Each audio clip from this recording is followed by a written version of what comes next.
Na srečo se uničujoče poplave niso ponovile, je pa voda po noči hitro naraščala. Tle je voda bila že na dorišči, tle vhod je bil čisto zaprt.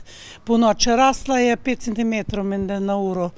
Danes je tu na tem predelu okrog 40 cm vode, no v katastrofalnih poplavah leta 2010 pa je voda segala krepko čez 100 obzidje, takrat jo je bilo okrog 1,5 metra.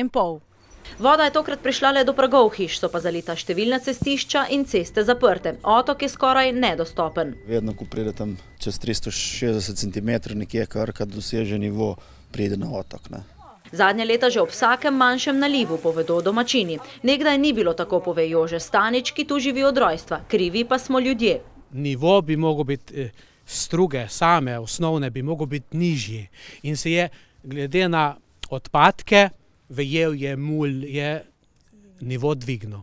Domačini krivijo tudi državo, ki je zgradila obvoznico, zaradi katere zdaj voda ne odteka, kot bi morala, pravijo. Tam imamo most pa nasip zdaj, ko je obvoznica zgrajena. In takrat mislim, da se te poplave ponavljajo. Včasih je bila poplava, sam je trajalo deževje teden dni, Zdaj pa je eno uro deževje, pa imamo vodo zunaj. Župan pa očitke domačinov zavrača. Projekt, ki je bil narejen, je bilo potrebno določena soglasja od okoljevarstveno. Ta most, po mojem mnenju, zadržuje malo tisti najhujši val. Doda še, da rešitve ni, ljudje se morajo na te razmere pač navaditi. Gospod Jože temu pritrdi, tudi svoj dom je prilagodil stalnim poplavam. Evo, mi se peljamo, kamor hočete.